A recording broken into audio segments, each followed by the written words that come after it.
Hi, it's Dr. Lorraine Mader from Vibrance for Life, and I'm here with Kathy Diogati, my nutrition coach. Hello. And we wanted to talk a little bit about dairy. Now, oftentimes I have people go off dairy, especially if they have autoimmune disorders, because dairy is very inflammatory and it produces mucus. But what I'm finding is I get somebody tuned up and they get better, and then they go to some different nutritionists or they read something on the internet that said, oh, well, if you can't have cow's milk, you can have goat's milk or sheep's milk. And then they come back and they're a disaster.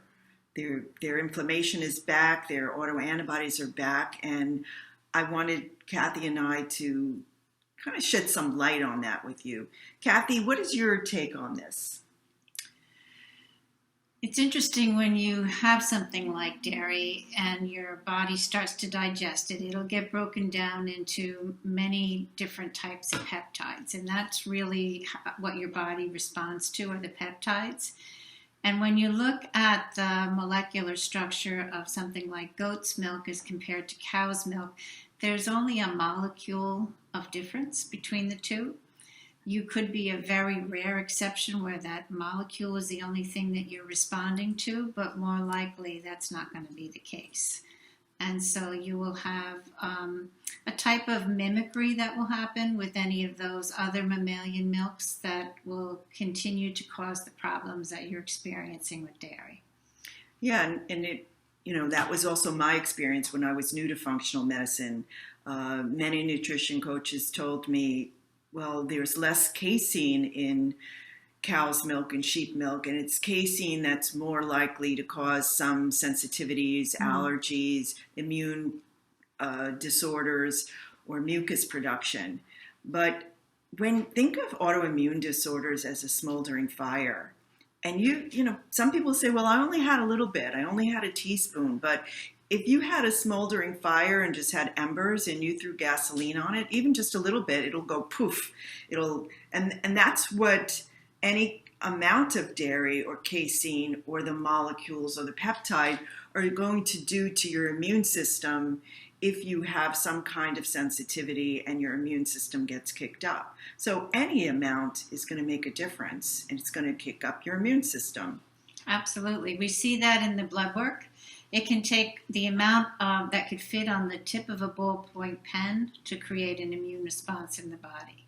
And when we look at the breakdown of these foods on a peptide level, casein is just one of the many things that not only interact with the immune system in the body, and it also has profound effects on the brain. There's a big correlation between dairy and the brain, and butyrophilin, casomorphin, whey. There's a lot of properties to dairy that have huge impacts on people that go above and beyond the casein.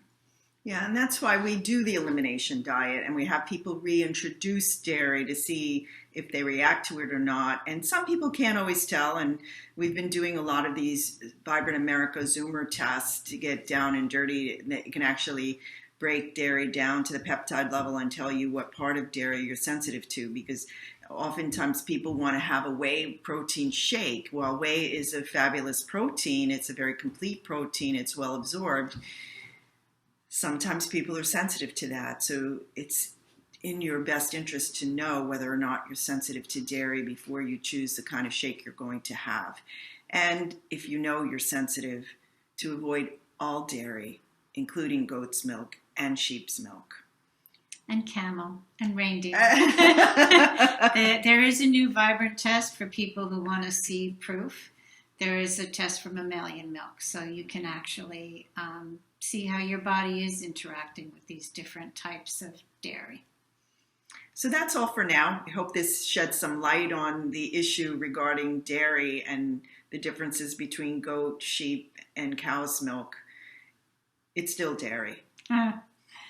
So that's all for now. Thanks and bye. Bye.